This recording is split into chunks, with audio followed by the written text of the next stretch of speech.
जितने भी संसार में जो कुछ दिख रहा है ये सब गणपति का ही स्वरूप है।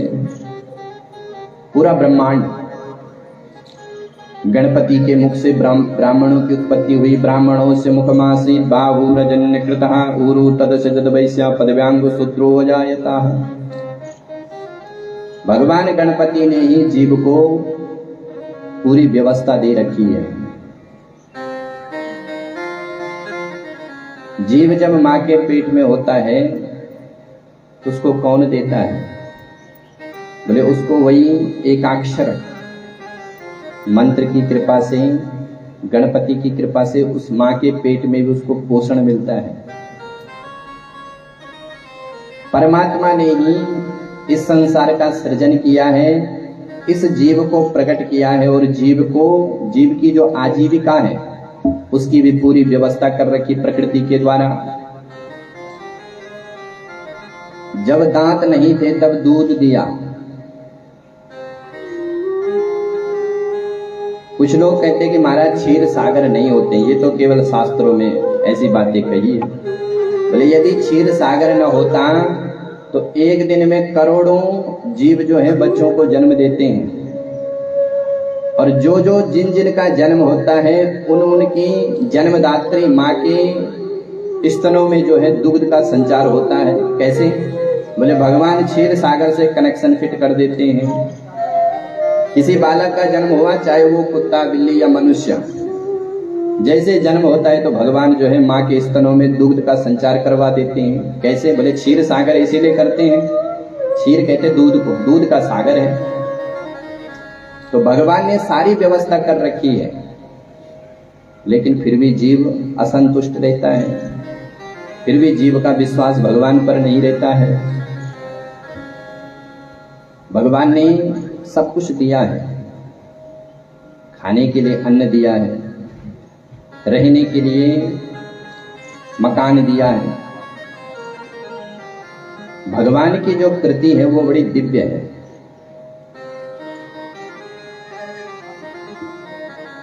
आप लोग कभी उत्तराखंड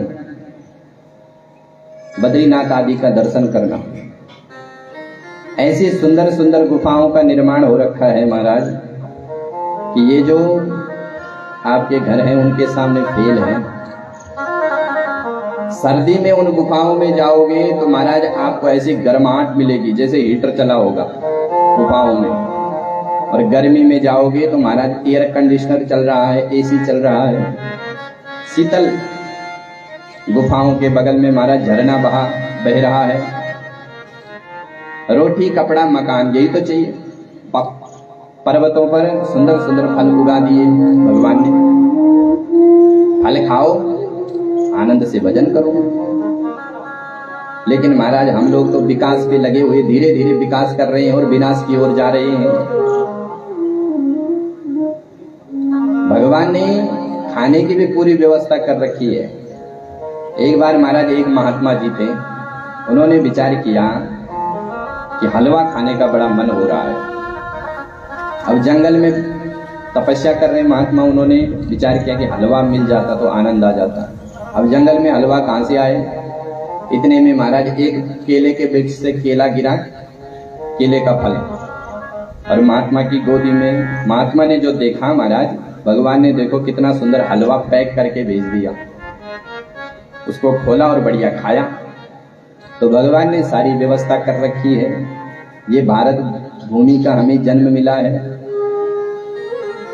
कितना सुंदर ये दिव्य भारत वर्ष है।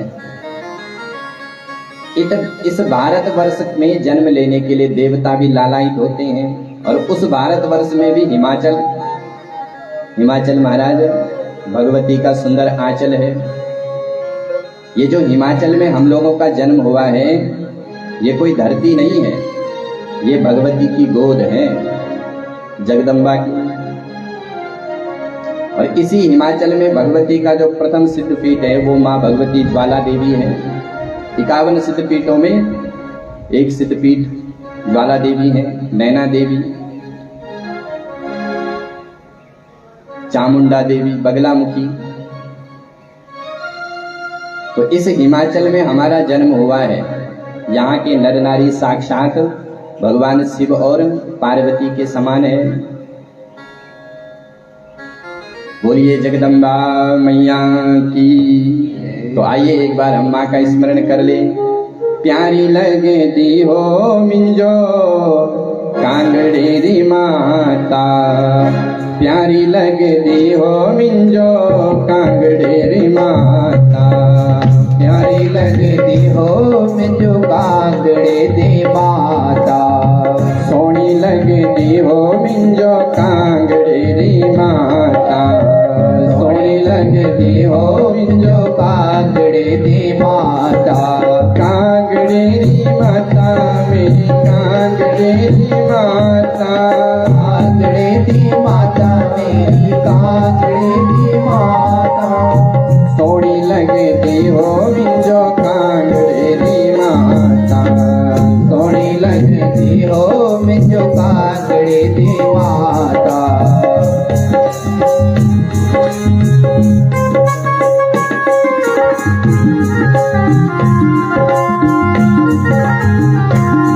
जगदम्बा मैया की।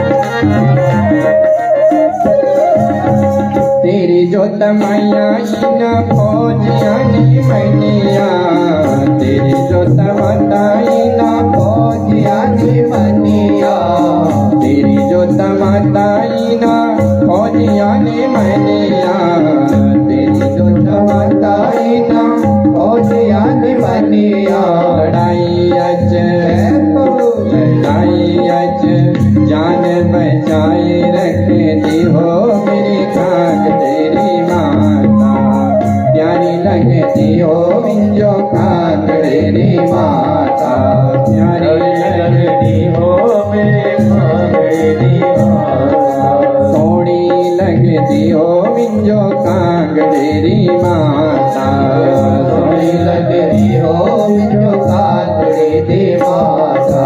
ज्वाला माता की।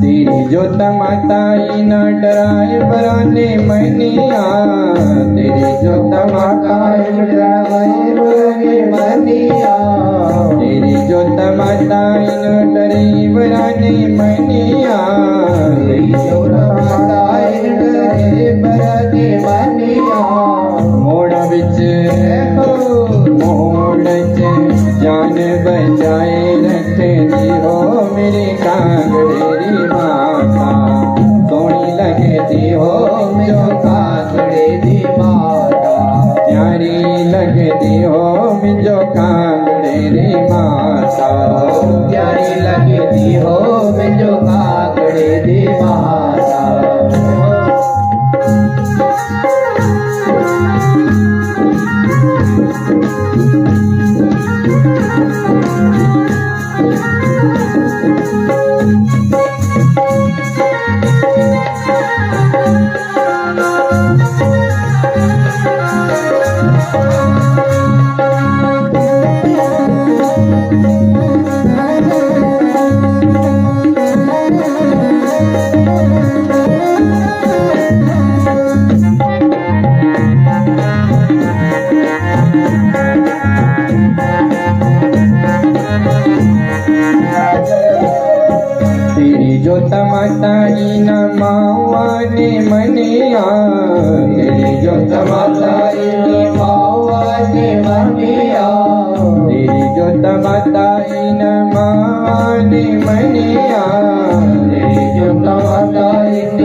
ऊंचे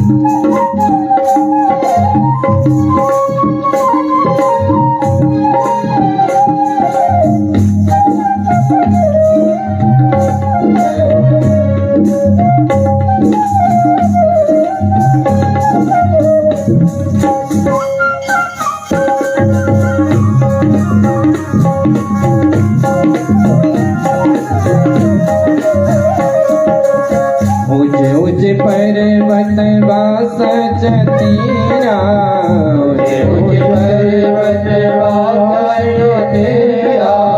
वास तेरा मैया वास तेरा,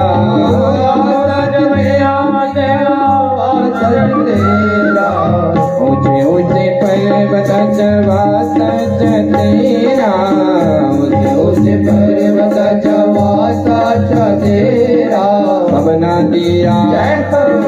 सबना दिया आस को गाए रख दियो मेरी कांगड़े री माता, सबना दिया आस को गाए रख दियो मेरी कांगड़े री माता, प्यारी लगे दियो मुझो कांगड़े री माता, प्यारी लगे दियो मुझो कांगड़े री माता, सोहनी लगे दियो मुझो कांगड़े री माता।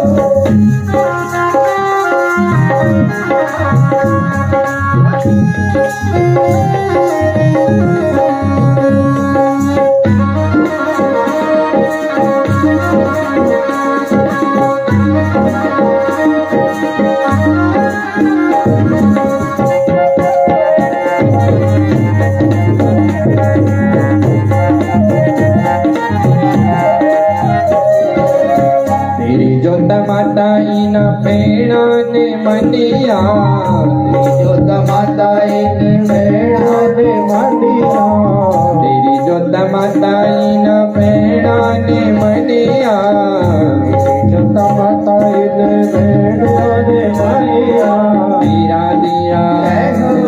तेरा दिया जोड़ी बनाए रख दियो मेरी कांगड़े री माता, सोहनी लगे दियो मुझो कांगड़े री माता, प्यारी लगे दियो मुझो कांगड़े री माता, सोहनी लगे दियो मुझो कांगड़े री माता, प्यारी लगे दियो मुझो कांगड़े री माता।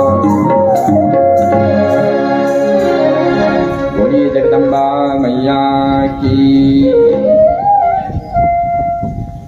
तो महाराज तीनों देवताओं ने भगवान गणपति के एकाक्षर मंत्र का जाप किया और उसी समय जो है तीनों देवताओं ने भगवान गणपति का दर्शन किया। ततो जला सायं ते तु महंतम ददृशो पुरा, नाना जलश्चैर्वृक्षे पक्षिभिर्युक्तम्। भगवान गणपति का दर्शन तीनों देवताओं को हुआ। कैसे है गणपति का स्वरूप? बोले कोटि सूर्य प्रतीकासम, करोड़ों सूर्य के समान गणपति के शरीर में दिव्य तेज है। चिंतमाप पुरम तेति जहाँ सा हृत दृष्टया, बड़ा सुंदर उनके सुंदर सुंदर नख है, सुंदर सुंदर उनके चरण है। पदांग्री अंगुल नख श्रीधर, जिस प्रकार से भगवान नारायण के चरण है, उन चरणों में सुंदर सुंदर लालिमा है। चरणों के पाद तलों में सुंदर सुंदर ध्वजा अंकुश आदि आदि का चिन्ह है। उन चरणों के नख का दर्शन ब्रह्मा विष्णु महेश ने किया। भगवान गणपति के नख से जो है चंद्रमा के समान शीतलता की किरण छिटक रही है। रक्तांबर प्रभावातु जित संध्या कमंडलू, गणपति के स्वरूप में रक्तांबर सुंदर पीले और रक्त के वस्त्र है, लाल वस्त्र है। सुंदर एक कमंडलू हाथ में है। कटी सूत्र प्रभा जाले, हाथ में उनके सुंदर कमंडलू है, एक हाथ में खड्ग है। और ऐसे गणपति का दर्शन जब तीनों देवताओं ने किया तो तीनों देवताओं ने गणपति की सुंदर स्तुति करी। तीनों देवता हाथ जोड़ करके कह रहे हैं, अजम निर्विकल्पम निराकारमेकम निरालंबमद्वैतमानंद पूर्णम परम निर्गुणम निर्विशेषम निरेहम परम ब्रह्म रूपम गणेशम भजेहम। अजम निर्विकल्पम निराकारमेकम निरालंबमद्वैतमानंद पूर्णम परम निर्गुणम निर्विकल्पम निरेहम परब्रह्म रूपम गणेशम भजेहम।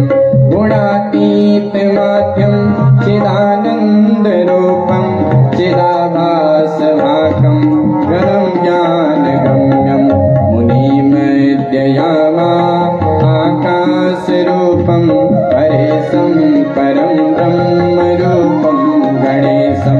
जगत कारणम कारण ज्ञानहीनम सुरादिम सुखादिम युगादिम गणेशम। जगत कारणम कारण ज्ञानहीनम सुरादिम सुखादिम युगादिम गणेशम। जगत व्यापिनीं विश्ववन्द्यं सुरेशं परब्रह्म रूपं गणेशं भजेहं। परब्रह्म रूपं गणेशं भजेहं। रजो योग्यतो ब्रह्म रूपं श्रुतेज्ञं सदाकाय सक्तं हृदय चिन्त्य रूपं।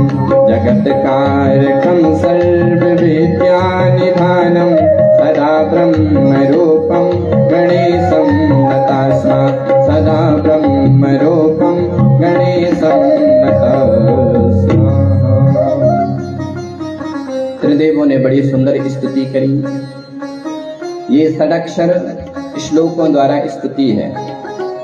गणेश जी ने जब स्तुति को श्रवण किया तो गणेश जी कहते हैं, हे ब्रह्मा विष्णु महेश, तुमने मेरे षडक्षर श्लोकों की स्तुति करी और मैं सत्य सत्य कहता हूँ कि जो इन श्लोकों का गान करे, इनका पाठ करे, उसके सारे कार्य जो हैं निर्विघ्नता पूर्वक पूरे होंगे। इदम या पठेत प्रातः उत्थाय धीमे स्त्रिया।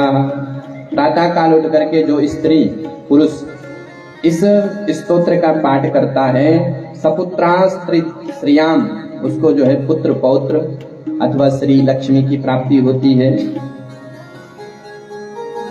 तीनों देवताओं ने सुंदर स्तुति करी और त्रिदेव कहते हैं कि हे गणपति, यदि आप हम पर प्रसन्न हैं तो हमको जो है सृष्टि के बारे में बताइए।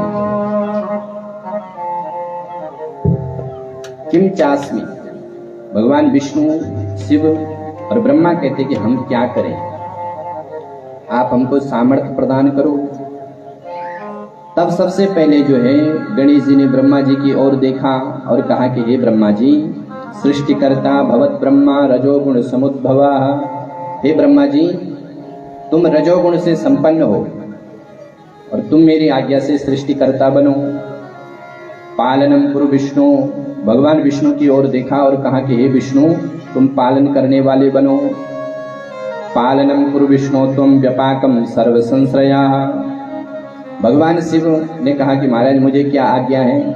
तो गणपति कहते हैं कि हर संगार सर्वत्वम तमोगुण समुद्भवा। हे हर, हे शिव, तुम तमोगुण से संपन्न हो, इसलिए तुम संगारक के देवता बनो। ब्रह्मा जी ने कहा कि हे गणपति, हम सृष्टि तो करें, लेकिन सृष्टि करने में अगर हमको अहंकार आ गया तब। सृष्टि करने से पहले सृष्टि का विचार भी तो होना चाहिए। हमको पता ही नहीं कि सृष्टि कैसे होती है, तो कोई उदाहरण व्यक्त करो। जैसे कोई व्यक्ति डॉक्टर बनता है तो डॉक्टर बनने से पहले वो डॉक्टरी का कोर्स करता है। तो महाराज हमें तो पता नहीं कि सृष्टि कैसे हो, तो आप हमें सृष्टि के बारे में बताओ। ब्रह्मा जी कहते हैं कि तुम एकाक्षर का जाप और करो। फिर एकाक्षर मंत्र का जाप किया। फिर गणपति ने जो है उनको विघ्न विनायक के रूप में दर्शन दिया। पुनः ब्रह्मा जी ने स्तुति करी। ब्रह्मा जी ने कहा कि महाराज आप हमें सृष्टि का ज्ञान दो। जैसे भागवत में आप श्रवण करते हैं कि भगवान नारायण ने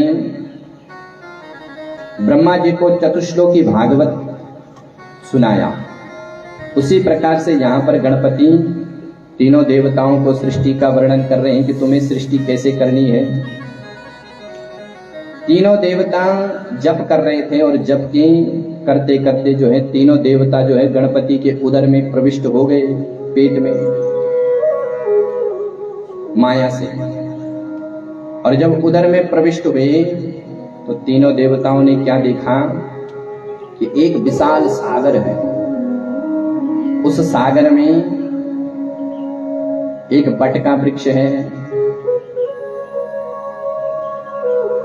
ज्ञान विज्ञान संपन्ना सापन्नो वे शक्तिमान ब्रह्मांडानि च दृष्टानि सृष्टीनाम रचनस्तथा। पेट में जाकर के उन्होंने क्या देखा कि एक बट का वृक्ष है, उसके ऊपर एक हाथी के मुख वाला छोटा सा बालक बट वृक्ष के ऊपर शयन कर रहा है। ब्रह्मा जी ने जब देखा कि ये बालक ऐसा कैसे है तो ब्रह्मा जी को हंसी आने लग गई। हसितम मया बलासा उत्तरो वटतत्तदा। जब ब्रह्मा जी को हंसी आई तो उस बालक ने ब्रह्मा जी से कहा कि ब्रह्मा तुम मूर्ख हो, लघोर लघुत्तरे से तुम वृथा वृद्धो यसी मूढ़ थी। हे ब्रह्मा तुम्हारी व्यर्थ में ही ये दाढ़ी सफेद हुई है, तुमको अकल नहीं है, तुम मूर्ख हो। विघ्नेन विहिता से तुम सृष्टि चिंतया सामवृतम। बार बार तुम विघ्न में उपस्थित हो जाते हैं, सृष्टि नहीं कर पाते हो। जब इस प्रकार से कहा तो ब्रह्मा जी ने पुनः गणपति का ध्यान किया और गणपति की कृपा से तीनों देवताओं ने क्या देखा कि एक गुलेर का वृक्ष है। उस गुलेर में जो है पुष्प लगे हुए हैं, पुष्प, और उन पुष्पों के भीतर जो है हजारों हजारों एक छोटे छोटे कण है, छोटे छोटे कण। ब्रह्मा जी ने विचार किया कि मैं इन कणों को स्पर्श करके देखूं कि ये कण क्या है। ब्रह्मा जी ने जब उस कण को देखा तो वो कण फूट गया और उस कण के अंदर जो है करोड़ों करोड़ों ब्रह्मांड का दर्शन तीनों देवताओं को गणपति ने करवाया। दिखरावा त्रिदेवा अद्भुत रूप अखंड रोम रोम प्रतिलागे कोटि कोटि ब्रह्मांड। करोड़ों करोड़ों ब्रह्मांड का दर्शन जो है गणपति ने उन त्रिदेवों को कराया। तीनों देवताओं ने क्या देखा कि अलग अलग ब्रह्मांड है और उन ब्रह्मांडों में अलग अलग स्वर्ग लोक, सूर्य लोक, भृगु ऋषि मंडल, सप्त ऋषि मंडल, सत्यलोक, सुतल लोक, वितल लोक, सब लोक हैं। तीनों देवताओं ने विचार किया कि इस ब्रह्मांड में क्या है, चलो देखते हैं। तो सबसे पहले जो है सत्यलोक का दर्शन किया। सत्यलोक में ब्रह्मा जी ने देखा कि एक अलग ब्रह्मा बैठे हुए हैं और वो तपस्या कर रहे हैं। ब्रह्मा जी को बड़ा आश्चर्य हुआ कि मेरे अलावा भी कोई ब्रह्मा है। फिर उस ब्रह्मांड को छोड़ करके दूसरे दाने को फोड़ा, दूसरे ब्रह्मांड में देखा तो उस ब्रह्मांड में उन्होंने देखा कि सत्यलोक में, वैकुंठ लोक में भगवान नारायण जो है लक्ष्मी के साथ शयन कर रहे हैं। भगवती लक्ष्मी उनके चरणों को दबा रही है। विष्णु को बड़ा आश्चर्य हुआ कि हमारे अलावा भी कोई दूसरा विष्णु है। शिव ने भी ऐसे ही देखा कैलाश लोक में। तीनों देवताओं ने जब इस प्रकार का दृश्य देखा तो उनका मति जो है वो चकरा गई। जब उन तीन देवताओं ने पुनः प्रार्थना करी और पुनः जो है उनको भगवान गणपति का आदेश हुआ कि तुम पुनः तप करो, तो उन्होंने तप किया। तीनों देवताओं को दो शब्द सुनाई दिए। यत षोडशमेक विंशोहम, 16वां अक्षर ता, वर्णमाला का जो 16वां अक्षर है ता, और 21वां अक्षर पा। तो तीनों देवताओं ने तपस्या करी। कैसे तपस्या कर रहे हैं बोले एक पादेन कमले तिष्ठन् ध्यायन् गजाननम, एक पाद एक चरण पर खड़े होकर के तपस्या कर रहे हैं। और जब दिव्य वर्षों तक तपस्या करी तो ततो गजाननो दृष्ट्वा तां निष्ठा सुदृढ़े मम तुतोषा परया भक्त्या प्रादुरासित तत्मरा। ततो गजाननम दृष्ट्वा, उन्होंने जो है गजानन का दर्शन किया, उन गजानन के हाथ में परशु कमल आदि का दर्शन किया। तीनों देवताओं को जो है भगवान गणपति ने अपने उदर से बाहर किया। ब्रह्मा जी को मुख से किया, विष्णु जी को नासिका से और भगवान शिव को कर्ण से बाहर स्थापित किया। और गणपति जी कहते हैं कि तुमने जिस बालक का दर्शन किया वो मैं ही हूं, अब तुम ऐसा करो कि सृष्टि करो। तीनों देवताओं ने कहा महाराज आप हमारे जीवन में विघ्न उपस्थित न हो। तब जाके गणपति ने उनको आशीर्वाद दिया और तब जाके ब्रह्मा विष्णु महेश इस संसार में सृष्टि करने में प्रवृत्त हुए। ब्रह्मा जी सृष्टिकर्ता बने। ब्रह्मा जी ने सबसे पहले जो है मानस सृष्टि करी, मन से। सबसे पहले सनकादिकों का आविर्भाव हुआ, सनकादिकों की सृष्टि करी। ब्रह्मांड में जो प्रथम पुरुष है वो सनक, सनंदन, सनातन, सनत कुमार है, चार भाई।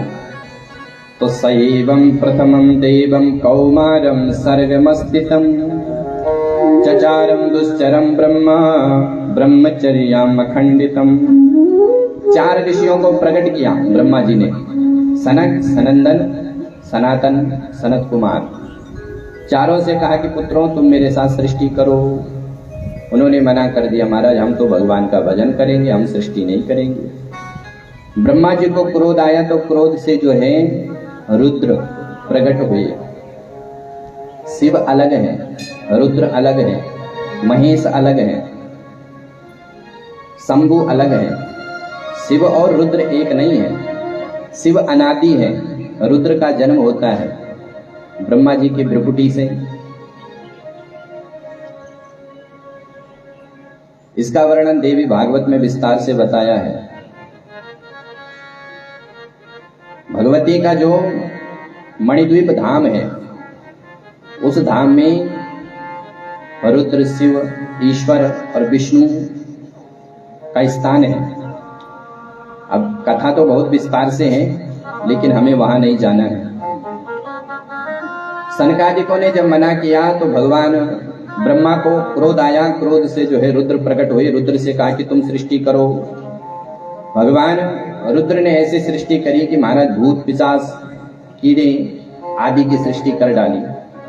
और वो बार बार ब्रह्मा जी के पास जाए, ब्रह्मा जी की दाढ़ी को पकड़ करके ऐसे हिलाए, बूढ़े बाबा भाग इस कमलासन से। ब्रह्मा जी ने कहा महाराज ऐसे सृष्टि नहीं होगी। तो क्या करें? बोले फिर ब्रह्मा जी ने जो है 10 ऋषियों को प्रकट किया। मरीचि, अत्रि, अंगिरा, पुलस्त्य, पुलहा, क्रतु, भृगु, वशिष्ठ, दक्ष, दशमस्त, नारद। छाया से करदम को प्रकट किया, वाणी से सरस्वती को प्रकट किया। फिर भी जब सृष्टि का विस्तार नहीं हुआ तब दक्षिण अंग से मनु और वाम अंग से शत्रुपा को प्रकट किया। फिर जाके संसार में मैथुनी सृष्टि प्रारंभ हुई। ब्रह्मा जी ने मन में विचार किया कि भैया मैं कब तक प्रकट करूं, कुछ ऐसी सृष्टि करो जो स्वयं से स्वयं प्रकट होते रहे। तो फिर मनु और शत्रुपा के द्वारा संसार में सृष्टि प्रारंभ हुई।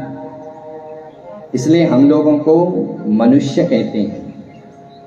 क्यों? बोले मनवो वयम जातः, मनु की हम संतान है इसलिए हमको मनुष्य कहते हैं।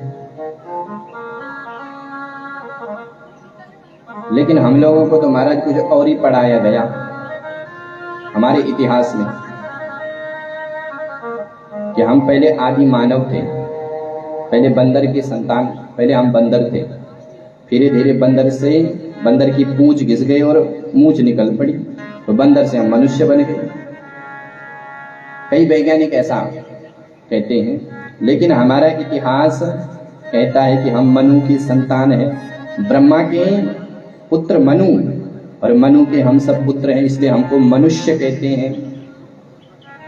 लेकिन हम लोगों को हमारा इतिहास छुपाया गया, हमको पढ़ाया गया अकबर द ग्रेट, हमको पढ़ाया गया मुगल साम्राज्य का पूरा इतिहास। किसी बालक को अगर पूछे, कोई भी बड़ा हो, उससे पूछे कि भैया अकबर के पिता का नाम क्या था, तो तुरंत कहेगा साहब शाहजहां, हुमायूं, बाबर। अकबर के पिता का नाम बाबर, अकबर के बेटे का नाम शाहजहां, सब पता है। लेकिन अगर उसको ये पूछे कि भैया दशरथ के पिता का नाम क्या था, और कई लोगों को तो ये भी पता नहीं कि राम जी के पिता का नाम क्या है। तो हम लोगों का इतिहास जो है हम लोगों से छुपाया गया और हमको कुछ और ही परोसा गया।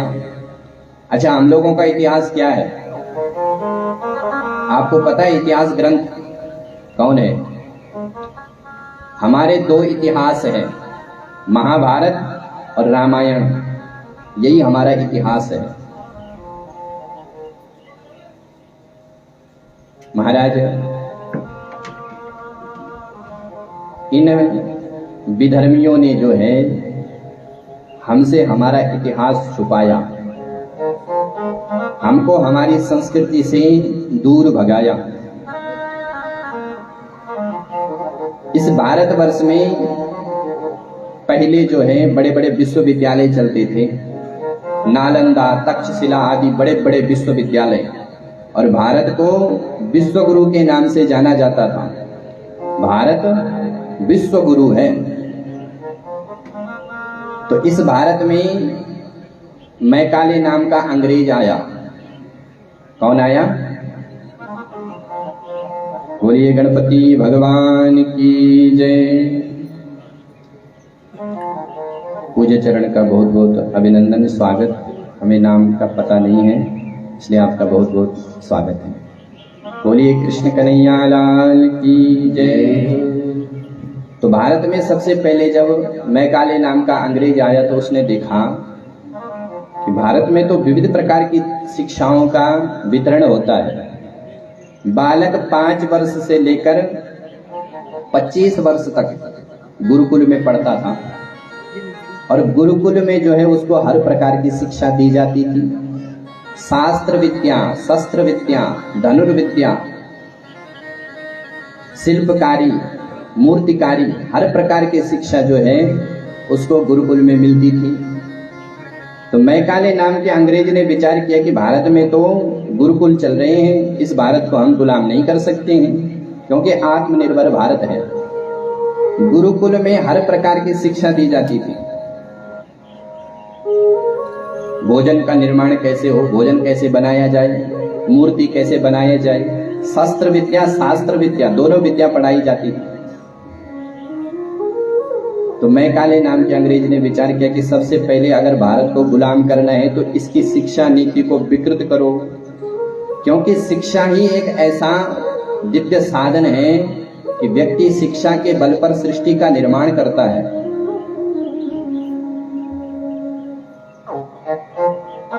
एक शिक्षक सृष्टि और प्रलय करने में समर्थ होता है।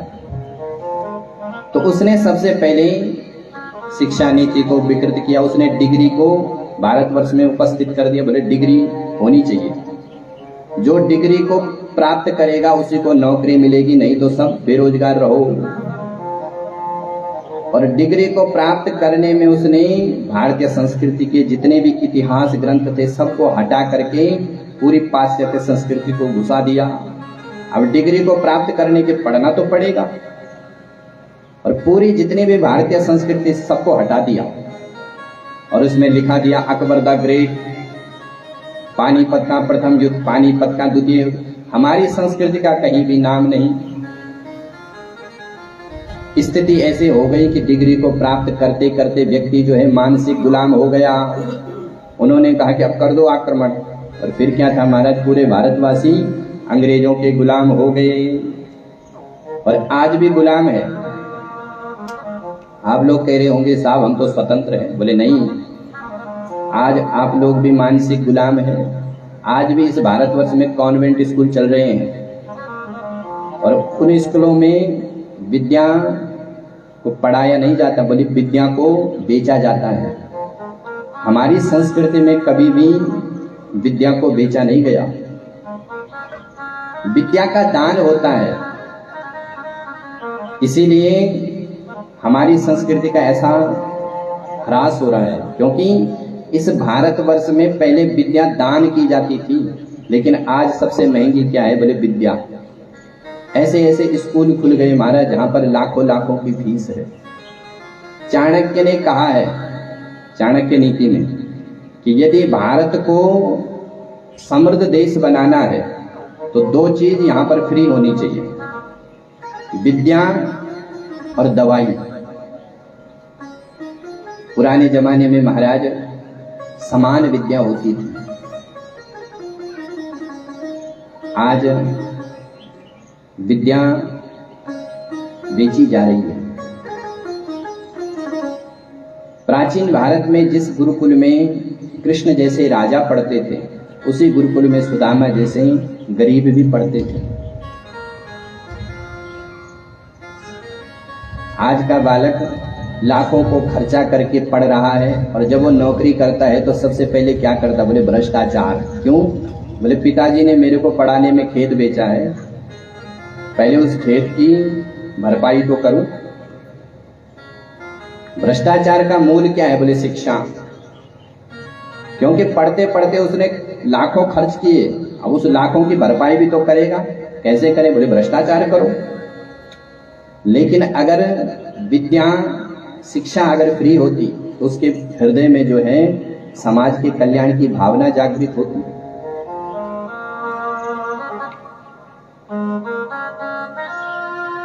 तो मैकाले ने पूरी भारतीय संस्कृति को विकृत कर दिया। एक बार हमने जो है एक छोटे बच्चे की पुस्तक पढ़ी, उसमें लिखा हुआ था कि प्रश्नकर्ता उसमें प्रश्न कर रहा है बच्चे से, बोले बेटा तुम्हारे पिताजी ने तुमको 20 रुपए दिए, 10 रुपए की तुमने चॉकलेट खाई, तुम्हारे पास कितने बचे? अब बचे तो 10 ही, लेकिन उसको पढ़ाया नहीं जा रहा, बल्कि चॉकलेट का उपभोक्ता बनाया जा रहा है। कि बच्चा जब कुछ दिन बाद कहेगा कि पिताजी ये चॉकलेट क्या होती है, जरा एक बार खिला के दिखाओ, तो जो ये विद्या पढ़वा रहे हैं वास्तव में वो गुलाम बनवा रहे हैं, मानसिक गुलाम।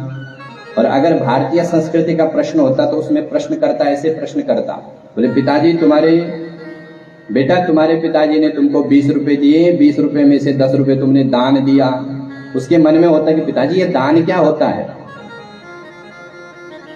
तो हमारी संस्कृति को जो है इन इतिहासकारों ने जो है विकृत कर दिया, नष्ट कर दिया।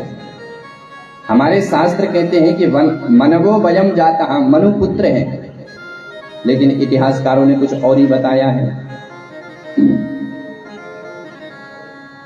तो महाराज ब्रह्मा जी ने अंत में जो है मनु और शत्रुपा की सृष्टि करी, जिस सृष्टि का वर्णन विस्तार से श्रीमद् भागवत में है।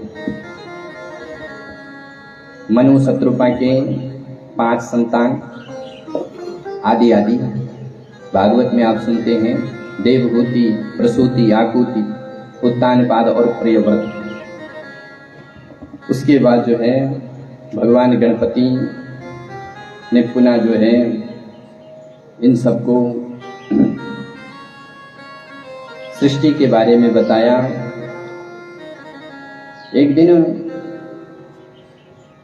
भगवान नारायण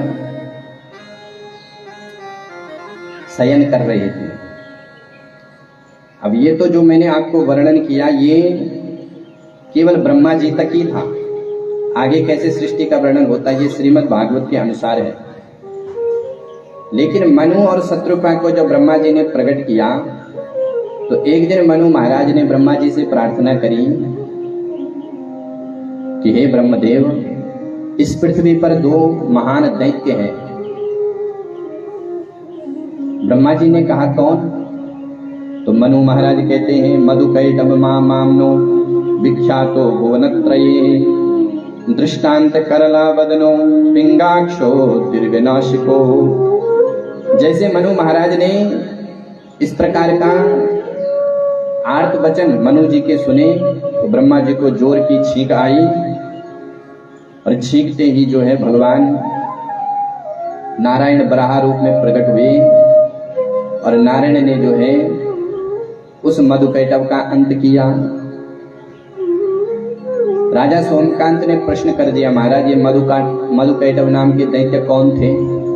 तब विस्तार से भृगु ऋषि कहते हैं कि हे राजन, भगवान नारायण एक बार शयन कर रहे थे। विष्णु कर्ण मनोद्भूतम जातो मधुकैटवा। भगवान विष्णु के कर्ण से जो है मधुकैटभ नाम के दैत्य का प्रादुर्भाव हुआ। मधुकैटभ दोनों भाइयों ने जो है उस जलाशय में भयंकर आतंक मचाया। ब्रह्मा आदि देवता जो है भगवान नारायण की शरण में गए। नारायण ने जो है इन दोनों दैत्यों से भयंकर युद्ध किया। कितने वर्ष तक युद्ध किया? बोले 5,000 वर्ष तक। 5 वर्ष सहस्त्राणी। जब भयंकर युद्ध हुआ तो भगवान नारायण जो है थक गए और थके हुए नारायण जो है अपने शेष शैया पर सो गए।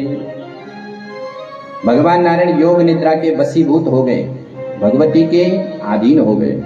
योग निद्रा कौन है? बोले भगवती ही योग निद्रा है। बच्चा जब थक जाता है तो सो जाता है और सो करके जब उठता है तो वो अपने को स्वस्थ अनुभव करता है। तो निद्रा क्या है? बोले ये भी भगवती का ही स्वरूप है। तो जैसे भगवान नारायण योग निद्रा के वशीभूत हुए तो ब्रह्मा जी को खाने के लिए ये मधुकैटभ नाम के दैत्य दौड़े। तब ब्रह्मा जी ने जो है भगवती योग निद्रा का स्मरण किया। स्वाहा स्वदा रूप धरा सुधा तुम मात्र धर्म स्वरूपिणी कर्त्री चाहंत्री जननी जनस्या सतो सत शक्ति रसी त्वमेवा।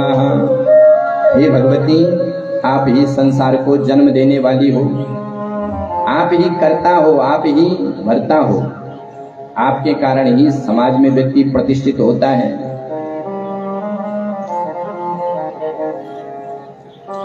भगवती इस संसार की जननी है तो भगवती की आराधना करी। भगवती प्रकट हुई और भगवान नारायण को कहा कि तुम भगवान गणपति का अनुष्ठान करो, षडाक्षर मंत्र का जाप करो।